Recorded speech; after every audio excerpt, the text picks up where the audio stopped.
Esta A ver si me conferencia pueden arreglar el comenzará a matete grabarse. este. Bueno, Buenas noches.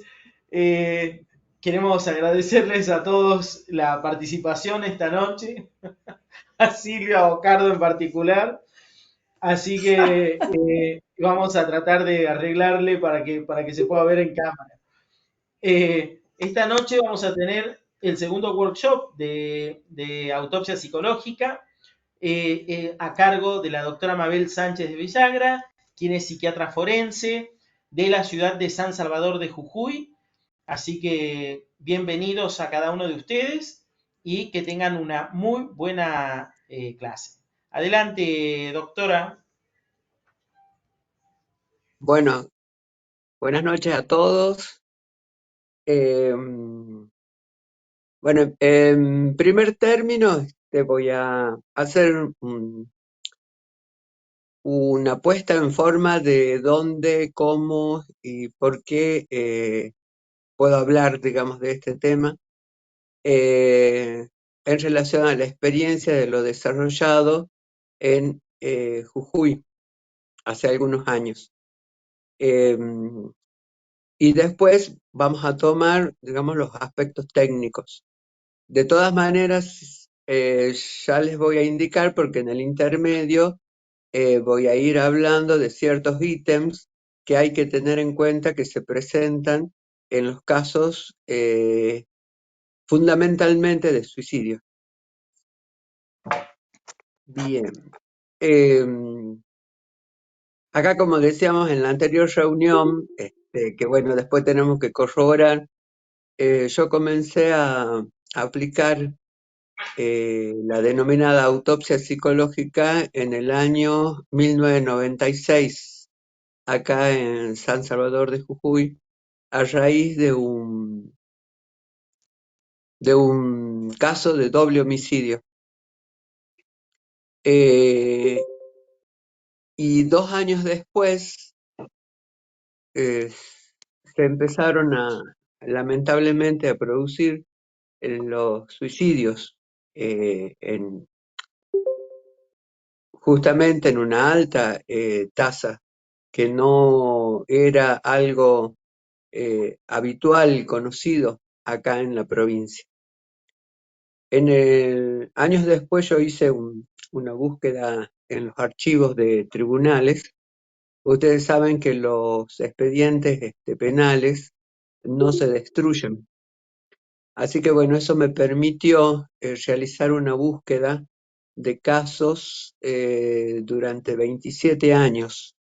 Y justamente entre 1920 y más o menos alrededor de 1940, llegando a los años 50, localicé en todo este periodo que en la provincia habían ocurrido alrededor de 17 casos, o sea, en 27 años, lo cual rompió en el año 1998 esta cuestión, porque justamente irrumpe en esta ruptura 42 casos de suicidio en solo un año.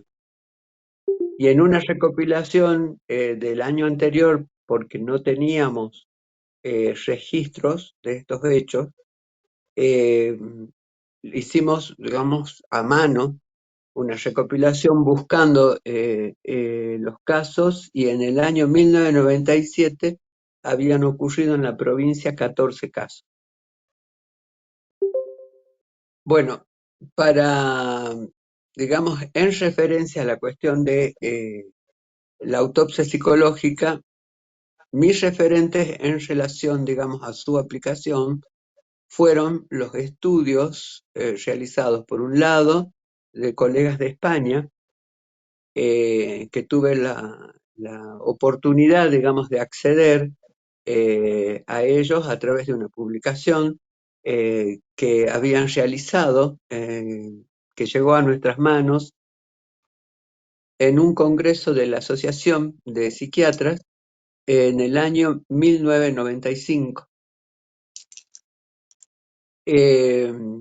Y bueno, justamente digamos, en estos estudios se planteaba desde los referentes de ellos que este sistema, digamos, comienza a aplicarse a partir de los años 50 en Estados Unidos y sobre todo en Los Ángeles. A partir de la preocupación de uno de los médicos forenses en relación a la cuestión de las muertes dudosas. Eh, o sea que la autopsia psicológica como tal, o sea, se comenzó a aplicar, por lo menos desde esta vertiente, eh, justamente para los casos de muerte dudosa, ¿sí? Y por lo tanto en el área penal. Y estos médicos lo catalogaron y comenzaron a desarrollarlo como una investigación psicobiográfica que abarcaba además el entorno social. Entonces, a partir de allí es que comienzan a desarrollar estos estudios que, bueno, evidentemente en España lo toman y desarrollan, digamos, lo comienzan a aplicar en forma sistemática, también en los casos de suicidio. Posteriormente, que es lo que comentaba en la anterior reunión con Gabriel, esto se va extendiendo, ¿sí? Y la aplicación en los tribunales de la provincia de acá de Jujuy también se realizó en casos del fuero civil. O sea que vamos a ir viendo eh, ciertas diferencias. Hay cuestiones, digamos, de base que se mantienen en cualquier tipo, digamos, de esta forma, digamos, de peritar en relación, digamos, a determinar las circunstancias de la muerte de una persona y cuando se requiere, digamos, saber justamente de esas circunstancias. Para ese momento, cuando comencé a hacer a intervenir en estos casos, yo armé un formulario en donde localicé, digamos, ciertos indicadores que posteriormente, digamos, se fueron viendo que eran comunes digamos, en general, digamos, a las situaciones realizadas con los eventos de suicidio. Ese mismo formulario después lo amplié a los intentos de suicidio, porque comenzamos a intervenir tanto digamos, en los hechos en sí, como, digamos, en relación, digamos, a los que quedaban como tentativas. De hecho, este formulario, ¿por qué se confeccionó? Porque fue tal la envergadura, digamos, de lo que comenzó a ocurrir en la provincia, que desde, digamos, lo jurídico, lo planteamos como una necesidad de poder abarcar toda la provincia. Y por intervención del Superior Tribunal, con acuerdo con vendría a ser el Ministerio de Seguridad, es que este formulario se proveía a todas las comisarías de la provincia y de ahí entonces podíamos nosotros recabar, digamos, los datos que necesitábamos. Esto, que el último que se aplicó, o sea, el último formato, cuando se lo modificó, fue del año 2003 y se lo estuvo aplicando más o menos alrededor del 2010. O sea, empezamos en el 98, 99, en la aplicación de este formulario, pero tuvo modificación. La última versión fue del 2003. Y se recababan informes de familiares, amigos, vecinos, personas allegadas. Y lo hacía, digamos, la policía, porque ellos eran quienes llegaban justamente, eran los primeros en llegar al lugar y en estos eventos. Para justamente su llenado, para que se entendiera y demás, hice, porque en ese entonces estaba acompañado con gente de tribunales, pero así específicamente para transmitir de qué se trataba, estaba yo y colegas, digamos, médicos legistas que me acompañaban.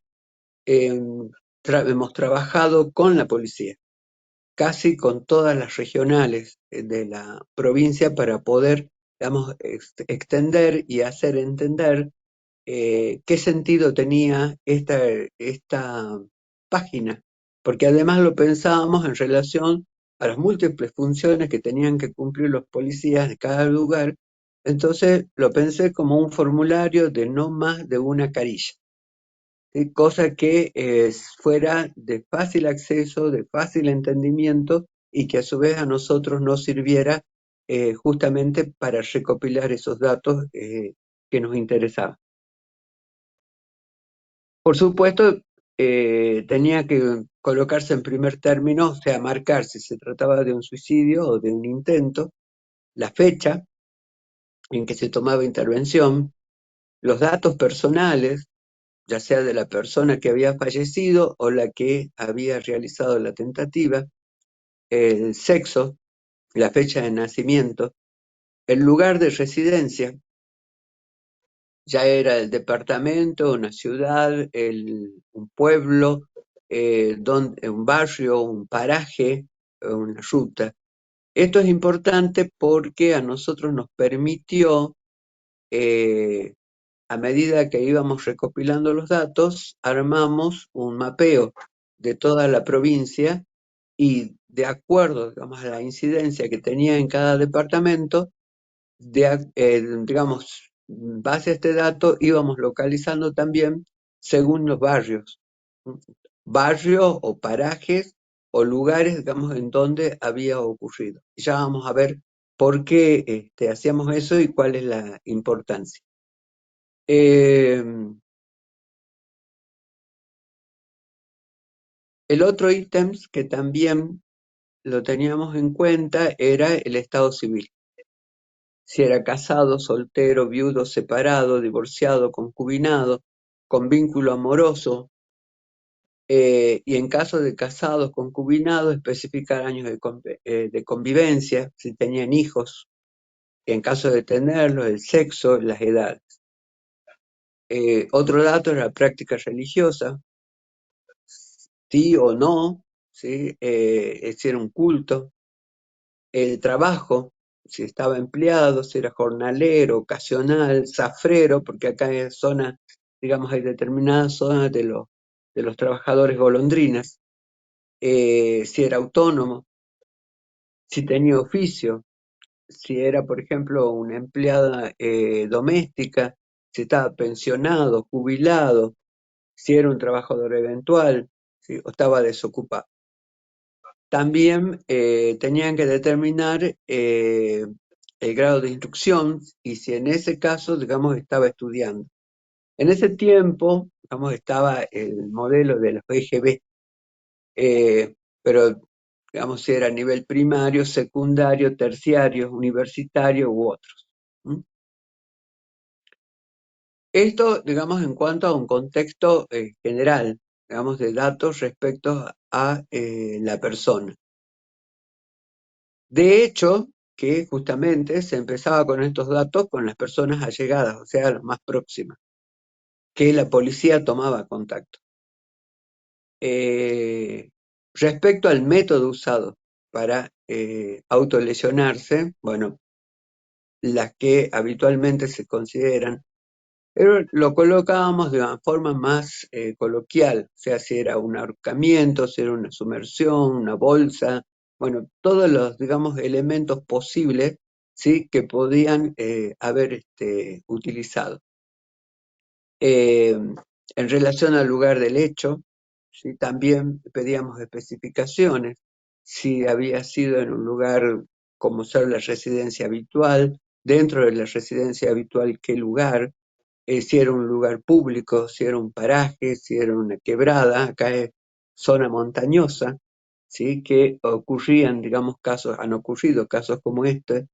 Si, por ejemplo, se encontraban otras personas cercanas a ese lugar, si había algún vínculo entre esas personas que posiblemente hayan podido intervenir y no lo lograron, porque hubo casos en que efectivamente eso también ocurrió. También tiene importancia la hora del suceso, al amanecer, a la mañana, a la tarde, a la noche, y las circunstancias previas. De ahí le pedíamos nosotros que podían ser circunstancias previas de horas, digamos, a días, ¿sí? O hasta algunos meses antes. Dentro de lo posible, digamos, ellos lograban ubicar ciertos indicadores.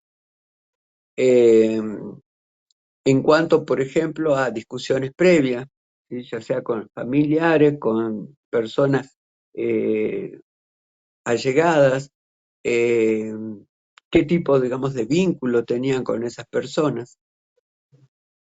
Las pérdidas, lo poníamos así, pérdidas ya sea laboral, muerte de una familia, separación o abandono, porque muchas veces, o sea, aparecen como el motivo, digamos, de estos pasajes al acto justamente hechos que tienen que ver con pérdidas, con dificultades económicas, familiares, fracasos estudiantiles, laborales. Y ese tipo de cosas, digamos, era importante y son importantes considerarlo. Si bien no los podemos tomar como que eso sea la causa. En cuanto a los antecedentes estudiantiles, laborales, deportivos, sentimentales, o sea, algo que haya podido, digamos, ocurrir o incluso intentos de suicidio, tanto en familias, amigos, compañeros, y si esa misma persona, vamos, había conocimiento de intentos anteriores, el método que había utilizado, si había tenido asistencia médica, si estuvo o no internado, si dio a conocer ideas suicidas. Y si las dio, digamos, ¿a quién? Si cursaba algún otro tipo de enfermedad, si estaba en tratamiento, qué tipo de tratamiento, si asistía a alguna institución, si realizaba, digamos, si se realizaba administración de medicamentos, si realizaba tratamiento psicoterapéutico. Y después un ítem en donde tratábamos de localizar estos cambios emocionales, en donde algunas veces podían ser, digamos, evidentes. Los enojos, fácil, rabia, cólera, descontrol, agresividad, desesperación, imprudencia, exposición a peligros, ¿sí? O bien era introvertido, solitario, es decir, características que podían ir dándonos como o ciertas indicaciones respecto a su forma de reaccionar o estar, ¿sí? Tanto solo como en otros, como con otros. Dentro de los antecedentes familiares, si los padres vivían o contaban con familia, si los padres, digamos, vivían juntos, separados, o esto se trataba de una, por ejemplo, lo poníamos madres solteras, si tenían números de hermanos, si estudiaban, trabajaban. Y luego lo que hacíamos era también averiguar la cuestión de la ingesta de alcohol y el uso o dependencia de drogas, porque eh, hay una cierta relación en varios casos en cuanto, digamos, a la ingesta y también al efecto, digamos, de la droga, que muchas veces realizan estos actos cuando están con pleno efecto.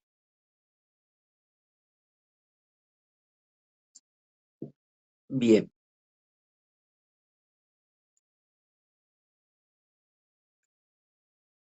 si bien actualmente la provincia de Jujuy cuenta, o sea, se encuentra en el 10º lugar de los casos de suicidio, como para que tengan una idea de la envergadura de lo que fue en 10 años, entre 1997 al año 2007 fallecieron 490 personas acá en la provincia por los casos de suicidio. 395 fueron casos de varones y 95 de mujeres. De hecho, que esta incidencia de mayor tasa, digamos, de los varones se mantiene y es mundial. ¿no? En general, vamos, en todos, por lo menos de los lugares en que uno consulta, se mantiene, digamos, esta incidencia en relación a los varones. Y en esos 10 Babelita, años, sí, sí, ¿no? Entre las 497 personas, ¿entre qué año?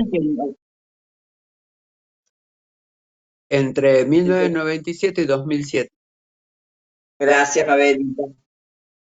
nada. Y dentro de la franja etaria, ¿sí? En menores de 20 años ocurrieron 142 casos.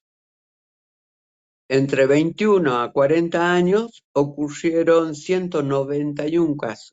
Primero 142, después 191. Entre 41 a 60, 81 casos y de 61 a más, 40 casos. Si ustedes más o menos ven, es como que entre la franja de 20 a 40, si se suma la de 60 a mayores de edad, a adultos mayores, más o menos está equilibrada. O sea que hubo una gran incidencia en todas las franjas etarias en la provincia en esos años. De hecho, que sigue la cuestión esta de que si bien no están ocurriendo actualmente para mejor, digamos, la cuestión de los suicidios consumados, pero los intentos de suicidio siguen. Digamos, siguen, ¿no? Con una incidencia importante. O sea, esto como para que tengamos, digamos, una cierta idea de lo que fueron esos años acá en Jujuy, y en donde nuestra función, además de tener acceso, porque en todos estos casos intervenía la policía y en ese momento eran juzgados penales, eh, ahí se comenzó a aplicar a partir del año 98 la autopsia psicológica, no en todos los casos, pero sí, vamos, en los casos en donde la muerte justamente se planteaba como dudosa, pero también después trabajando con los jueces y los agentes fiscales de cada área, eh, comenzamos a ver de que igualmente era importante mantener el estudio, aún en los casos que por las autopsias, la investigación y demás, la autopsia médico-legal, ¿sí? Y las investigaciones, se llegaba a la conclusión de que efectivamente se trataba un suicidio, porque a su vez, como permitía derivar de esos estudios indicaciones que nosotros trasladábamos a salud, por ejemplo. Porque ustedes saben, conocen que en todo el país funciona el sistema de atención primaria, que surgió justamente de un médico jujeño, el doctor Carlos Alvarado, en donde él, por estas actuaciones que tuvo en los años 60, en donde plantea este sistema, digamos, de abarcar justamente a la mayor cantidad de gente antes de que llegara al hospital y tener la posibilidad de una atención, digamos, lo más cercana a su lugar de residencia. Ahí es como comenzamos a trabajar justamente con los agentes sanitarios, seguimos trabajando con la policía y también trabajamos con los enfermeros de toda la provincia. Por supuesto, con los médicos legistas también que trabajaban en la policía en ese entonces, cosa que, vamos, esto ayudaba de un lado por ejemplo, los hospitales regionales de Perico podían tener conocimiento de los casos que estaban ocurriendo en la zona para ellos mismos comenzar a implementar ciertas medidas. De todas maneras, eso no fue sencillo, incluso se solicitaba porque hay algo que es evidente y eso se sigue manteniendo, que si ustedes le prestan atención, hay una tendencia que la mayor frecuencia, ya sea de tentativas como de suicidio, ocurre los fines de semana. O sea, ahí, en el punto en donde se podría decir quedar solo, ¿sí? Es un ítem, digamos, importante a tener en cuenta. Pero esto iba a que también habíamos detectado que de los estudios estos que íbamos haciendo de autopsia psicológica, que mucha gente había sido atendida en los hospitales, pero se les dio el alta. Porque ¿cuál es la cuestión? Habían realizado, digamos, por ahí, como se dice, un gesto suicida o un intento en donde quedaba como tentativa. Y muchas veces, claro, como no había lesión física, entonces, digamos, se le daba de alta. Ese punto, digamos, es que comenzamos a plantear en dónde era necesario, conveniente, que la persona quedara, si no internada, por lo menos en observación, hasta tanto si tuviera contacto con los equipos de salud mental de cada lugar. Tardó sus años. No fue inmediato. Los ministros, me acuerdo que fueron 2 ministros de salud en 2 periodos en que absolutamente, le digo, no les interesaba esta cuestión. Vamos, justamente uno dice por un lado, pero si estaba pasando esto, ¿cómo es que lo otro no? Bueno, muchas veces, digamos, las mezquindades están. Yo calculo que es porque no se les ocurrió a ellos, porque bueno, otras explicaciones. Nosotros le dábamos el material, o sea, ellos no tenían que hacer absolutamente nada, no les generaba ni el gasto de imprimir este pequeño formulario, vamos, que iba a ayudar, e incluso iba a ayudar a ellos mismos a situarse cómo era la incidencia de cada centro hospitalario en relación a la demanda, la atención y ese tipo de cosas. Bien, hasta ahí estamos. ¿Quieren realizar algún aporte, pregunta?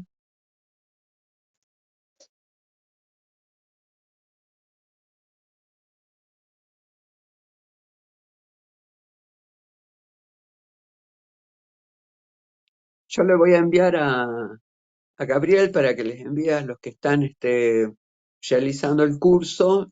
Esto que salió publicado en España, que es un resumen, ¿sí?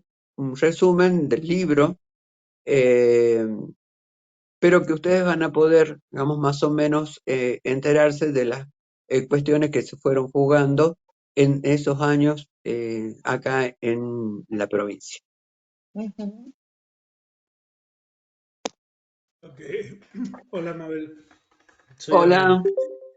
Daniel. Lo que me resulta interesante es cómo un procedimiento nuestro técnico involucra cuestiones políticas, cuestiones que exceden el marco de lo estrictamente técnico. Lo que vos hablás es un recorrido histórico de cómo muchas veces nuestras prácticas chocan con el funcionamiento, a veces intrainstitucional y a veces interinstitucional, ¿no? Cómo alimenta o tiene la posibilidad de alimentar determinados circuitos políticos en términos de salud, en términos de psicojurídicos y muchas veces también los obstáculos con los que se enfrentan. Muy interesante, Mabel. Sí, así es. Pero bueno, digamos, ante eso hay que ver cómo uno mueve la cintura. De todas maneras, bueno, lo que dio como resultado de todo esto fue, bueno, la investigación, todos estos años que trabajamos desde tribunales, que se plasmó en los libros publicados. De ahí surgió la asociación Apostando la Vida, que mañana presentamos la revista anual. Ya lleva 19 años de trabajar en el tema, es una asociación civil que fundé con otros colegas y que bueno, seguimos en esto, digamos, de pensar y trabajar porque Lo importante es que en estas cuestiones no se tiene la última palabra, afortunadamente. Tenemos que seguir, y lamentablemente justamente porque sigue ocurriendo. Así que bueno, ahora en cuanto a aspectos técnicos, y ustedes van a ver cuando trabajen con Damián, por ahí se producen diferencias en relación, digamos, a las intervenciones cuando están relacionados, digamos, con esto que después se va a ir a debate. Lo que acá, en los casos, por ejemplo, de suicidio, en general se han hecho las investigaciones y no hubo otras personas, digamos, involucradas, ¿sí? Por lo tanto, cuando se terminaban, y por supuesto en ese entonces los juzgados penales determinaban de que eh, la investigación, digamos, daba cuenta de elementos que podían eh, aseverar de que efectivamente se trataba de un suicidio, se cerraba. Otros casos tuvimos, por supuesto, que no todos fueron suicidios, otros casos investigando y demás, o sea, llegamos, no fueron los más, pero creo que fueron en 4 oportunidades en donde entre que se iba investigando toda la parte, digamos, penal, de mi lado, con esto de lo psicobiográfico, no daba para que esa persona, digamos, haya realizado por mano propia, digamos, su muerte. Entonces, justamente, se llegó en 4 oportunidades a determinar de que se trataban de homicidio. Eso también es muy importante, digamos, porque no hay que situarse desde seguramente esto ya es, ¿sí?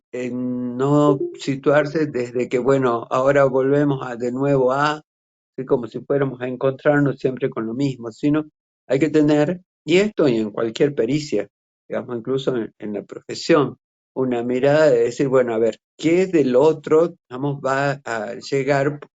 ¿De qué manera, digamos, me dejo enseñar por el otro para ir armando, porque es una construcción que se hace a partir de la palabra, justamente de lo que uno escucha, de lo que va preguntando, de lo que relatan, de las personas, digamos, que aceptan, además, porque en este tipo de casos, que ahí van a ver también diferencias cuando Damián en la próxima reunión hable, en este caso, por ejemplo, las personas que se citaban eh, podían o no, ¿sí? Acceder a relatar sucesos, datos de la persona que había fallecido.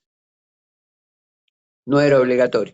Y tampoco, digamos, quedaban sujetos o localizados, digamos, como testigos, ¿sí? Sino es que se hacía la citación y de ahí, entonces, según los relatos, era como que yo hacía una construcción en donde localizaba los aspectos comunes, los aspectos disímiles y demás para armar, digamos, una presentación entendible, progresiva, articulada, para aquel, digamos, que en este caso eran abogados, fiscales y demás, pudieran entender, localizar cuáles fueron las circunstancias de la vida y de la muerte de esa persona dentro de esta psicobiografía. Que por supuesto hubo otros en donde, porque no había personas a quienes, digamos, pudieran decir algo más de esa, de esa persona fallecida, o porque no había elementos, no se contó, hubo dificultades, se podía también decir efectivamente, digamos, que no se contaba con elementos claros y fehacientes, ¿sí? O sea, en eso también es importante tener en cuenta que la posición, la más adecuada, la correcta, es también decir, mire, llegué hasta acá, esto es lo que se puede. Vamos. esto es hasta acá, con esta construcción, es eso. Vamos, no ir más allá de lo que las situaciones, las personas y demás permiten. Eso también hay que tenerlo en cuenta. Bien, ¿estamos en horario? Sí. ¿Quieren descansar un ratito? 2 minutos, toman un cafecito. Claro, o por ahí si desean hacer algunos intercambios o contarnos de algunas experiencias que tengan en sus jurisdicciones, también sería muy útil.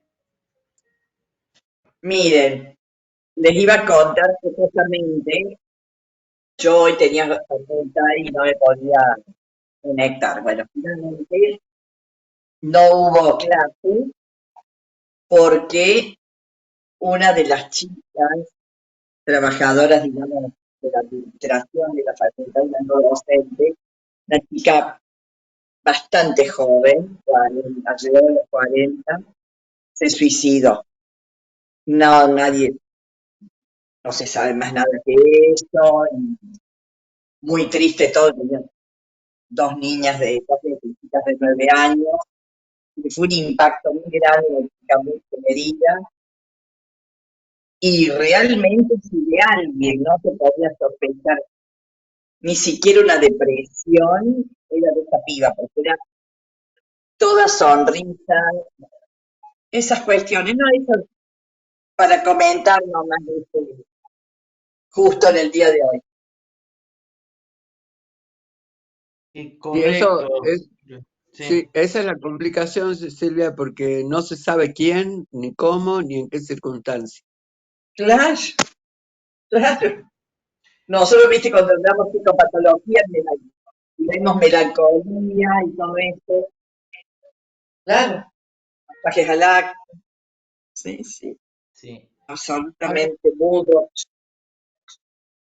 sí. perdón, colegas, tal como lo venía planteando Mabel respecto de, digamos, de los requerimientos que se hacen frente a las realizaciones de autopsia psicológica, y como lo hemos planteado en nuestro primer encuentro, ustedes saben que una de las finalidades de la autopsia psicológica es la de poder determinar el móvil, ¿no?, de la muerte. Es decir, si se trató de una muerte natural, accidental, por homicidio o por suicidio, ¿sí? Entonces de eso es donde vamos a tratar de efectuar un perfil victimológico, ¿no?, de quién en vida fuera esta persona y aproximarnos a qué rasgos de personalidad poseería esta persona, ¿no?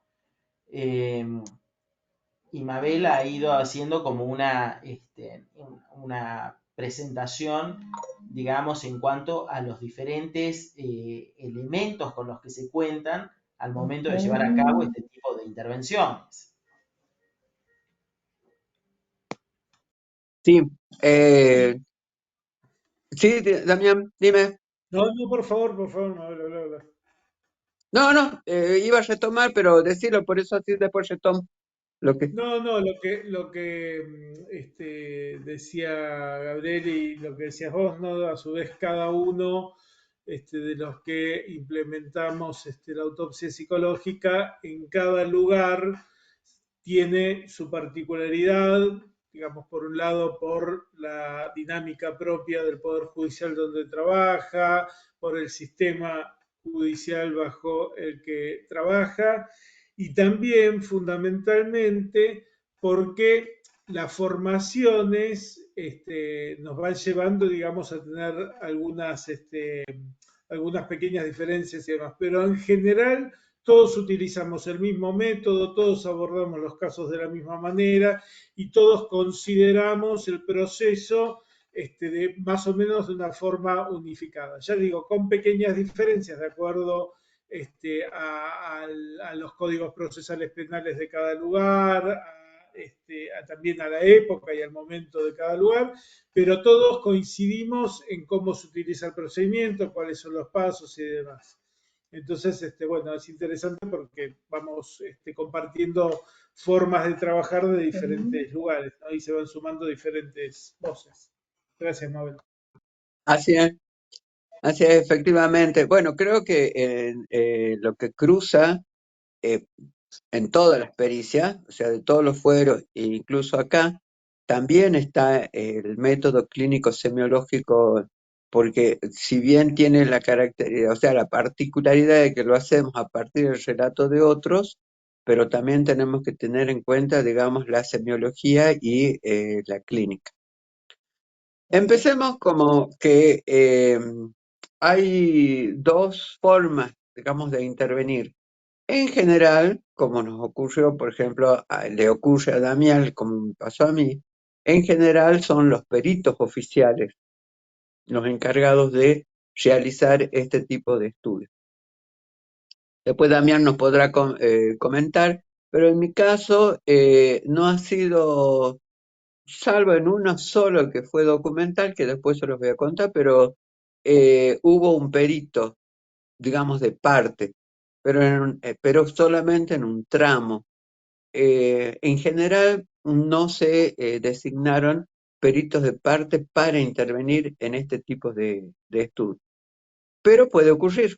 Por eso la cuestión está en que, como le digo a los alumnos que cursan este año, el último año de la carrera de licenciatura de psicología acá en la Universidad Católica, es esto, o sea, es posible que no intervengan, o es posible que no todos entran, vamos, a tribunales y van a ser peritos oficiales, pero sí es posible que se dé esto de ser designados, llamados a ser peritos de parte. Entonces, por lo menos entender, comprender, tener, digamos, un cierto conocimiento de qué se trata, digamos, esta investigación, porque es una investigación así como las otras, digamos, de los otros fueros, de los otros peritajes, daño psíquico, eh, en los casos, digamos, del artículo 34 y demás, o sea, son investigaciones. Esa es la idea que no la tenemos que dejar de lado. Eh, bueno, ¿y qué es fundamental en esto? Llega el oficio, uno toma conocimiento, está la carátula, determinan, digamos, el estudio, y lo primero que uno hace, ahora por supuesto, no sé si en todas las provincias, pero en general acá en Jujuy, es el conocimiento del expediente que es digital. A partir de la pandemia, acá en Jujuy se está, digamos, si no todos los fueron, pero la mayoría se están manejando con los expedientes digitales. Hay que conocerlo. Justamente hay que leer el expediente, así como se hace también en las otras pericias, leer el expediente para ver, vamos a ver, uno, los detalles, porque eso es fundamental en todas las pericias, los detalles. ¿Cuándo ocurrió esto que estaba en el formulario? ¿Cuándo ocurrió? ¿Cómo se tuvo noticia? ¿Se dio aviso? ¿Fue un encuentro casual? ¿El horario? ¿La forma? ¿La manera en que? ¿Qué se sabía? ¿Cuáles son? Porque ustedes ven en el expediente que está lo que hace la policía, la planimetría, ¿sí? Que ese es un dato importante porque dentro de las posibilidades que se tengan, si pueden ir al lugar en donde ocurrió el hecho, ayuda mucho. Si bien uno tiene la investigación realizada por la policía, la lee, la ve, pero siempre ayuda estar, eso sí, no se pretende de que esté resguardada, porque habitualmente pasa su tiempo hasta que llega, digamos, el pedido, no es inmediato. Por eso es que yo jugaba, es decir, ¿por qué el formulario? El formulario nos podía llegar, digamos, antes que el pedido de realizar este otro estudio de la autopsia psicológica. Entonces, con el formulario podíamos obtener datos mucho más ahí, digamos, al momento, que no entraran dentro de todo lo que es el recorrido de un expediente. Entonces, tenemos esto, vamos, en donde podemos ver las declaraciones, o sea, porque toman declaraciones a testigos. Entonces, de ahí, de los testigos, nosotros ya podemos tener una primera lista de gente a citar. ¿Por qué de los testigos? Porque es lo que la policía ha logrado, ellos son los que llegan primero, ¿sí? Empiezan a preguntar a la gente que estaba y uno se da cuenta, vamos a ver quiénes pueden ser potenciales personas que puedan dar más datos, ¿sí? de lo sucedido en relación, vamos, al occiso. En ese caso se hace un listado. ¿Sí? Se hace el listado, toda citación va, digamos, por la fiscalía correspondiente. Pues no es que uno llama a las personas, no, todo se hace por oficio. Eso queda, digamos, como la constancia en el expediente que se llamó a tal persona, otra, otra. Entonces se va haciendo como un efecto, digamos, de abanico. Puede ser que en principio, no sé, como instancias de declaración aparezcan 3 personas, se las cita, pero de esas 3 personas, una o 2 o las 3 dan otros datos que involucran a otras, ¿sí? Que uno, de acuerdo a lo que dice, meritúa de que efectivamente son importantes para la investigación. Entonces se vuelve a hacer otro listado y eso se vuelve a enviar. En general, en estas entrevistas, o sea, lo principal es que cuando llegan las personas, se les tiene que explicar de qué se trata. ¿Sí? En los casos, digamos, de suicidio, yo les explicaba, les decía, mire, esto es un estudio que vamos a hablar de la persona, usted puede decir lo que le parezca importante o no, está en total libertad de, incluso antes de comenzar, decir que no está de acuerdo. O sea, no va a tener ningún problema con eso, esto no es obligatorio, usted no está obligado a estar acá. Sí se lo cita porque, bueno, está ahí en el expediente y quizás usted nos puede brindar más datos para que incluso, digamos, esclarecer tanto para usted como para el fiscal, digamos, cómo han sido las circunstancias de la muerte. Entonces la gente, digamos, con eso se aviene mejor, digamos, se aviene a realizar ese transitar de algunos, incluso doloroso para algunos, porque eran los más cercanos, porque estaban ligados con algún afecto, digamos que uno va notando incluso las diferencias entre el más cercano, el más o menos, y el que está más alejado. Digamos, uno va localizando también esas diferencias en relación a los vínculos y a los efectos de esos vínculos en las personas. Y es más, va construyendo, vamos a ver qué lugar ocupaba la persona que falleció para cada uno, digamos, de los que va hablando. ¿Sí? De qué forma ellos construyeron y qué tenían de esa persona, qué podían decir. De esa manera, digamos, uno va localizando, bueno, cómo es que, pongámoslo como este personaje, ¿sí? Se ubicaba en relación a los otros. De hecho, hubo casos en donde, me acuerdo, eran 4 hermanos, 4 o 5 hermanos, de los cuales uno de ellos desapareció. Un día fue a trabajar, y nunca más volvió. Del estudio que se realizó, después de meses, porque ahí sí pasaron muchos meses y lo buscaban por todos lados a este joven, piden que se realice el estudio y estos 4, digamos, tanto el que falleció como los 3 que habían quedado con vida, estaban con vida, no tenían referencia qué hacía el uno o el otro.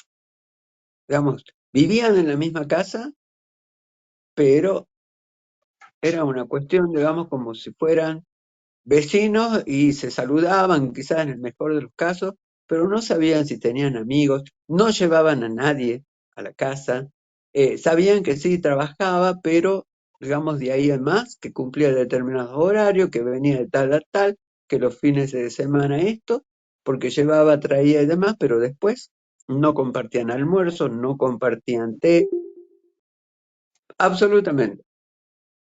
Entonces, bueno, uno va encontrando, digamos, ciertas formas de convivencia en donde, bueno, por ese lado, digamos, y no era que se trataba de un no quiero decir, o tengo algo para esconder, o de esto no me interesa, ¿no? Sino que esa era la manera que habían construido, digamos, su forma de estar. Eso porque justamente tampoco se trata de patologizar algo.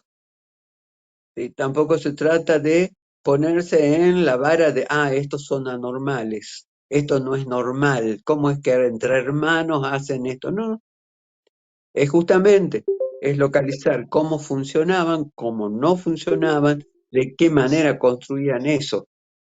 ¿Sí? Eso es, uno, digamos, no es ni juez ni parte en la cuestión. Eso es fundamental. Bien, entonces, a partir de esto, digamos, en donde las preguntas tienen que ser, vamos, digamos, adecuadas, incluso teniendo en cuenta cómo va reaccionando la persona, si es que hay que hacer preguntas o porque algunas veces la gente habla espontáneamente porque es como que requiere que alguien lo escuche. Entonces, bueno, uno tiene que ir moderando eso también, digamos, respecto a entender que no se trata de una instancia terapéutica, pero sí hay que tener, digamos, ciertos ejes de hasta dónde y cómo para que justamente no dejar, digamos, a las personas en un estado de malestar, angustia, zozobra y demás, sino hay que tener cuidado, digamos, justamente porque muchas veces están transitando un periodo de duelo. ¿Sí? Esto no hay que dejarlo de lado. Además, hay que tener mucho ojo con esto.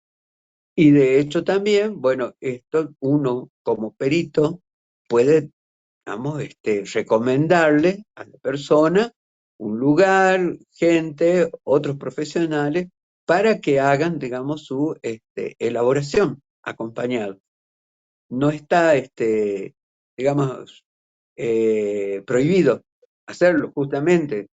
Uno también tiene que ver la situación de esas personas que intervienen en esta investigación. ¿Mm? Porque, ojo, no son sospechosos, ¿sí? O sea, justamente, si hubiera, digamos, gente sospechada, no es la que vamos a nosotros a poder entrevistar porque son las que van a estar, digamos, separadas de esa investigación. Como se han dado casos, por ejemplo, de suicidios en donde han detenido personas por sospechar la, la figura de la incitación a suicidio. ¿Sí? Ese es otro ítem, digamos, a tener en cuenta. Entonces, tenemos las personas. Y también cuáles las otras cuestiones, digamos, que tenemos que tener en cuenta. ¿Qué más tenemos que nosotros buscar? ¿Por qué les decía yo en el formulario esto de si había recibido tratamiento, si había diagnóstico, si dónde había sido tratado y demás? Tenemos que buscar historias clínicas. Si es que surge, por supuesto, ¿sí? De lo que uno va hablando. O sea, porque uno habla, va tomando nota de las cosas importantes, dice, dijeron que estuvo internado en tal a tal fecha por tal cosa, listo. Pidamos la historia clínica. Vamos viendo, digamos, a ver cómo ocurrió en esto. No, porque en un caso, por ejemplo, tomó nafta delante de la gente que estaba y lo tuvieron que llevar. Entonces, bueno, hizo un acting. Bien. A ver, pero ¿y qué pasó? Entonces, bueno, ¿en qué fecha fue? Más o menos, bueno, lo llevaron, estuvo en guardia. Listo. Pidamos entonces de la guardia, digamos, ese antecedente. ¿Mm? Eh, no nos quedamos, o sea, la gente puede relatar, pero si nosotros podemos lograr el documento, vamos, relacionado con eso que dicen, mucho mejor.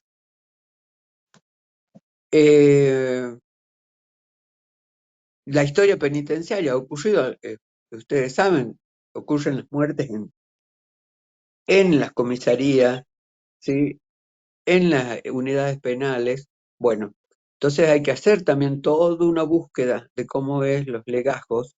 Capaz que en las comisarías no tenemos legajos, solamente vamos a tener pequeños datos, pero sí en las unidades penales tenemos todo un legajo, ¿sí? De lo que es la vida, digamos, en las unidades penitenciarias y también todos los informes relacionados a lo que se conoce como el tratamiento penitenciario, que no está del lado del tratamiento, digamos, psicoterapéutico que nos resuena más, sino el tratamiento penitenciario que se refiere a las fases por las cuales, ya sean los penados o los que están esperando ir a juicio, sobre todo los que esperan ir a juicio están esperando, digamos, pero los que ya están penados empiezan, digamos, estas fases del tratamiento penitenciario. Entonces tenemos que hacer un relevamiento de todos esos antecedentes. Historia castrense, por ejemplo, si se tratara de una persona que está en alguna de las fuerzas, eh, ya sea de seguridad o bien militares, algunas de nuestro país, en niños, adolescentes, no son tan frecuentes afortunadamente los niños, pero ocurren, pero también en los adolescentes las cuestiones estas de los desempeños escolares, también a nivel laboral, digamos, cómo ha sido el desempeño, qué pasaba, de qué manera, digamos, se desempeñaba y qué incluso ahí se llama también a los compañeros, ¿sí? De trabajo para ver entonces qué pueden decir ellos de esta persona en ese lugar. Algunas veces hemos tenido que pedir documentación bancaria porque se decía de que había habido, digamos, ahí toda una cuestión, sobre todo en personas que eran pequeños empresarios, donde, bueno, tenemos que ver si esta incidencia, si era posible o no, de acuerdo a cómo decían la gente que se entrevistaba.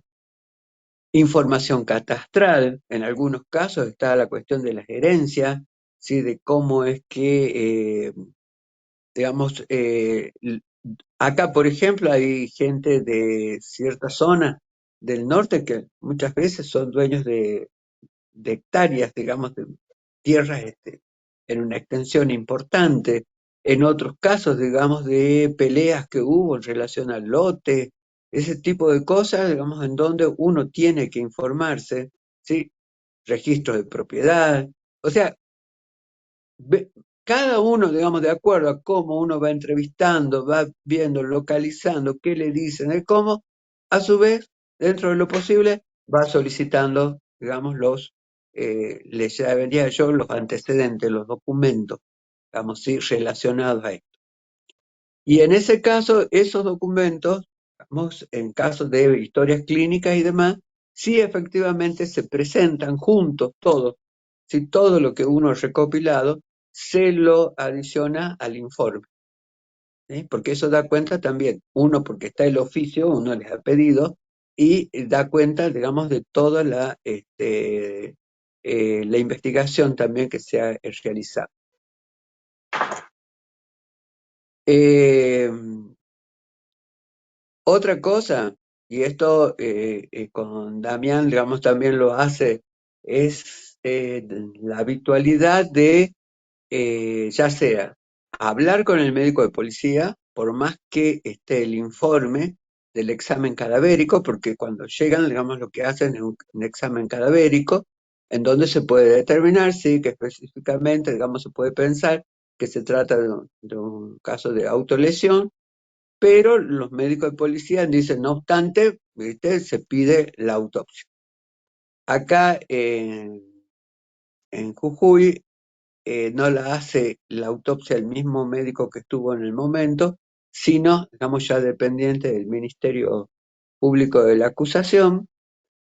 Entonces hay que hablar, vamos, con los profesionales.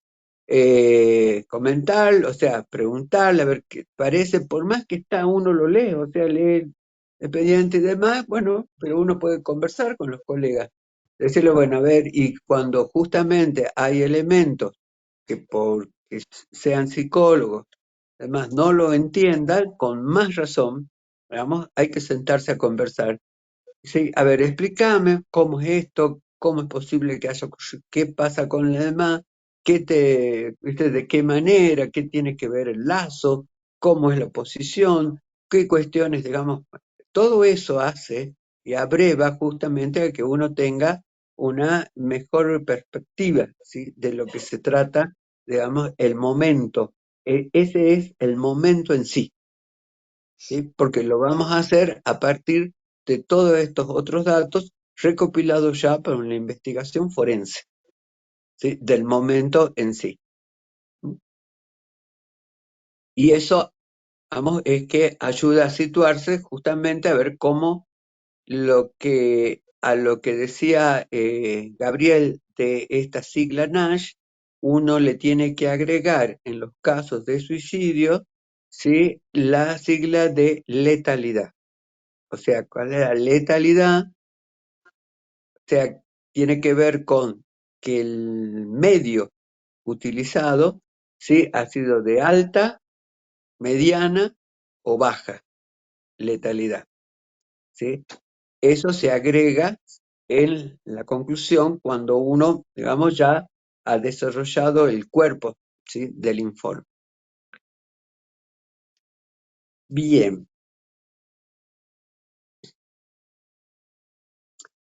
Acá qué diferencia, porque la pregunta, digamos, en relación a los suicidios, ¿sí? Es si es posible localizar, siempre teniendo en cuenta que se trata de una construcción, ¿sí? La cuestión esta de por qué lo hizo, cómo lo hizo, cuándo lo hizo, ¿sí? Y en este cómo lo hizo, ¿sí? Localizar la cuestión de la letalidad. Entonces, en las conclusiones, uno coloca la posible causa, porque siempre en términos de posibilidad, ¿no? Posible causa, los medios utilizados, porque bueno, eso se deriva de la articulación con la investigación forense, y esta letalidad, digamos, en donde incluso algunas veces ocurre que no era de alta letalidad, pero pasó, digamos, era como que no tenía la intención, pero bueno, ocurrió que tomó más pastillas de la cuenta, por ejemplo, ¿sí? Y no llegó nadie, digamos, y falleció, sí, pero en el contexto, en el lugar, cómo fue, las cosas, entonces uno va viendo, digamos, ahí, de que no estaba específicamente así como tal, pero de todas maneras, digamos, llegó a ese desenlace. ¿Puedo hacer una consulta? Sí, Cuando usted habla ahora de la letalidad y esto de que a veces se le fue la mano, digamos, entre comillas, se me viene a la cabeza las sobredosis que se producen. ¿Puede ser también el caso? sí, Cuando, por ejemplo, pasan los músicos que cambian de lugar, de rutina, de contexto y se producen sobredosis cuando en realidad están consumiendo la misma cantidad de droga, se supone que generalmente consumían antes, pero este cambio de contexto genera esa sobredosis. Puede ser algo de eso también, ¿no? sí, sí, y algunas veces se los denomina en algunos contextos, gracias por la apreciación, porque Gracias. también se los denominan los suicidios indirectos, Claro. o sea, cosas que la gente hace que no tendría que llevar, digamos, a eso, a ese resultado, pero que es probable que puedan pasar. Por ejemplo, estas cuestiones, digamos, de los la gente que maneja, no tanto últimamente, pero en algunos lugares igual, en donde con alto grado de alcohol, digamos, maneja, ¿sí? Conduce automóviles, en donde la idea no es que va a ocurrir algo, pero es muy posible que en el estado de helación, porque el alcohol produce, el estado de helación, si bien viene como si fuera de helado, en realidad es como una posición, digamos, de la persona en donde no localiza las circunstancias o los resultados que va a dar una acción temeraria por parte de ellos. ¿Sí? Entonces está de esto de que a mí no me va a pasar, no importa porque yo igual estoy bien, yo sé por dónde voy y no me voy a perder, no, yo voy a ir despacio y a mí no me acompañan, ¿sí? En donde muchas veces termina, digamos, con la muerte de la persona. Bueno, muchos lo consideran a esas formas, digamos, de conducta como suicidios indirectos. Sí. Entonces, ¿qué los diferencia en este caso, digamos, en relación a la pregunta? A nivel civil, muchas veces la pregunta está relacionada con, ustedes, si no lo escucharon o lo habrán escuchado, es con el intervalo lúcido. ¿Sí? O sea, porque a nivel civil puede ser, por ejemplo, causas de enfermedades, habitualmente, por las cuales una persona estaba internada en determinada situación y en donde aparecen firmas, ¿sí? Firmas de donaciones de propiedades, firmas de herencias, digamos, que han sido ahí, vamos, en el lugar, algunas veces incluso ocurre en el mismo domicilio, en donde, bueno, aparecen otros profesionales involucrados, en este caso, digamos, los escribanos, es decir, toda una serie de cuestiones, y la pregunta, lo que figura ahí es, dice, usted localice, digamos, y caracterice esto, el intervalo lúcido, o sea, ese momento, digamos, en donde la persona podía, en los términos, digamos, jurídicos, de hacer uso de su voluntad, que tenía conciencia, ¿sí?, del acto que realizaba. En algunos casos, por ejemplo, yo intervine en pericias civiles de personas que fallecieron, pero que reclamaban indemnización por enfermedad laboral, que fue uno de los más, esos fueron dos, de enfermedad laboral. Una persona que fallece eh, y en donde se presentan reclamando que, si bien, digamos, el fallecimiento había sido por otra cuestión, pero como él había desarrollado una afección a nivel de columna, entonces eso se le tenía que reconocer como justamente proveniente, como enfermedad laboral. Y, y no, digamos, del estudio que se realizó con todos los elementos que se tenían, es que este señor no solamente trabajaba ahí, sino que en la misma, haciendo lo mismo, digamos, tenía un múltiple de lugares de enseñanza, de desarrollo, incluso artístico y demás, en donde era imposible medir de que solamente ese lugar había sido, digamos, en donde se había desarrollado, ¿sí?, esa enfermedad. Por ejemplo, en otro caso fue un señor que tiene un traumatismo encefalocraniano, caída de una escalera en su lugar de trabajo. Tiene un mareo, él estaba subido cambiando una lamparita, una bombilla, como se dice, y cae. A raíz de esta caída que produce el traumatismo, si bien no fue, digamos, grave, pero lo que dio lugar a eso es que cuando se le hacen los estudios, se encuentra que tenía un tumor. Entonces, la pregunta, vamos ahí, es si el tumor había sido, vamos, la causa de su caída o el trabajo había producido el tumor y a su vez esto lo llevó, digamos, a la caída. Bueno, todo esto, digamos, porque además se reclamaba, en este caso, no podríamos hablar específicamente de una autopsia psicológica porque la persona estaba viva, pero ¿qué pasó? cuando le localizaron el tumor era de tal tamaño, había tenido un crecimiento silencioso importante, y cuando el tumor a nivel cerebral, digamos, es una masa que va desplazándose, creciendo, a su vez va desplazando, digamos, y ustedes han visto el cerebro es grasa. Entonces, al crecer algo, digamos, va comprimiendo, ¿sí?, el resto del cerebro.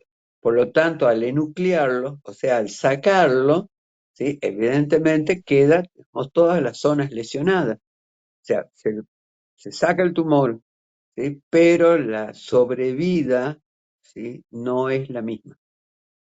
Porque efectivamente, digamos, ante tanto tiempo de desarrollo de ese tumor, digamos, ha ido lesionando ciertas zonas que ahí se ponen en evidencia a partir de sacar el tumor. Mientras tanto, era una persona que trabajaba.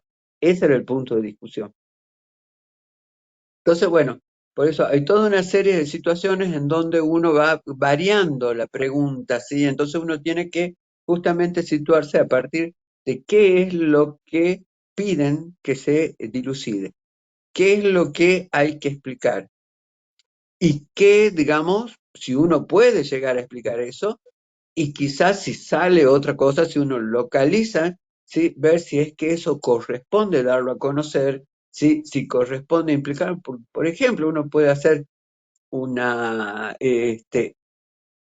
autopsia psicológica en donde salga que la persona, por los indicadores, por lo que hablaban más, era supuestamente homosexual. Pongámosle, lo pongo en términos eh, en donde algunas veces, digamos, esto sigue produciendo efectos, digamos, en determinadas familias, en donde justamente podemos poner la familia de origen, la nuclear, de eso desconocida. Ahora, uno se tiene que hacer la pregunta, a ver, colocar esto, ¿agrega o no agrega? O sea, ¿era un problema para esta persona? Se puede, porque si localizamos que de lo que dicen, digamos, la gente que lo conocía y demás, no era ese el problema, y sabemos que la familia nuclear eso desconocía, podemos por ahí, digamos, dejarlo de lado, porque no hace. Ahora, si efectivamente, sí, eso tenía que ver, digamos, y como que es un elemento importante, bueno, hay que ver cómo se lo coloca. ¿Por qué? Porque, ojo, acuérdense, los expedientes, digamos, los lee un montón de gente. Entonces, también hay que saber de qué manera, digamos, se lo coloca, porque muchas veces, digamos, uno dice, no, es el ámbito jurídico y demás, no, pero muchas veces el abogado saca la copia, ¿sí?, y lo da a leer o se lo lee, digamos, a su cliente, porque también, digamos, tiene todo el derecho y por ahí la obligación, además, de informar. Entonces, por eso digo, hay que también ser muy cuidadosos en la forma en que se hacen, si se confeccionan los informes. Bueno, yo creo que hasta acá estaríamos. No sé qué les parece, si quieren que conversemos. Lo que siempre recomiendo es que en la conclusión se utilicen las palabritas probable, posible, ¿sí? Sobre todo cuando se hacen las consideraciones médico-psiquiátricas en mi caso, o bien psicológicas legales, porque, por eso digo, es una construcción, o sea, por los elementos, por el estudio, por los antecedentes, por todo lo investigado, entonces es probable, es posible que tal persona, ¿sí?, ha realizado un acto autolesivo, ¿sí?, a partir de elementos que dan cuenta de una alta letalidad o mediana letalidad, ¿sí? O bien, digamos, es que no, o sea, los indicadores son difusos, no es posible informar en forma fehaciente, o bien hay indicadores, digamos, hay elementos, digamos, que no se han podido determinar, que no ha habido una colaboración, incluso se puede decir, porque fueron las circunstancias de la persona, o porque desconocían o demás, que ayuden o aporten a poder llegar a una conclusión, digamos, fehaciente en cuanto a la evolución, a la evaluación de la intención, o bien de esta cuestión de la letalidad y demás. O sea, se lo deja, digamos, ahí. No es obligación de ir, digamos, también uno construyendo cosas que no están. Muy bien. Excelente, como siempre, Mabel. Bueno, espero no haberlos Bueno. cansado. No, Bueno, no. agradecemos a la doctora Mabel Sánchez la participación en la clase de esta noche. Los invitamos a que por favor conecten sus cámaras para la foto institucional. Ya estoy en la foto. Vamos a decir todos muerto. No, vamos a decir todos Mapi. No, al contrario. Vida. Muy bien, muy bien, muy bien. Bueno, a ver, un segundo. Así podemos. Ahí llego. Ahí está. Muy bien. A ver, vamos. Poneme una foto trucha, Gabriel. No te aflijas, vamos a poner la mejor foto tuya, Silvia. Bueno. Ahí vamos. A ver. Gracias. Un segundito, por favor.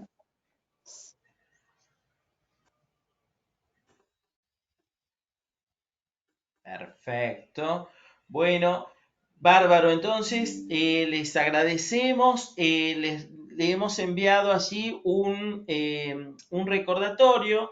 El día martes de la semana entrante vamos a tener un conversatorio sobre la crueldad sin velo, en donde vamos a tener la participación del doctor Eugenio Raúl Zaffaroni, la doctora Elsa Coriat, el licenciado Damián Ricardo, donde vamos a hablar acerca de las violencias urbanas.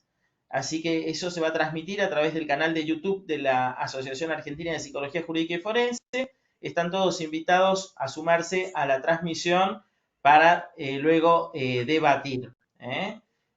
También va a participar el ingeniero José Pereda desde México. Así que bueno, todos invitados y los esperamos. Muchísimas gracias. Nuestro próximo encuentro el día 22 de septiembre con el licenciado Damián Ricardo, y los invitamos a que participen en el aula y accedan a los materiales.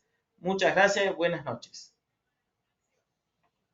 Gracias. Gracias, chao. Buen fin de semana.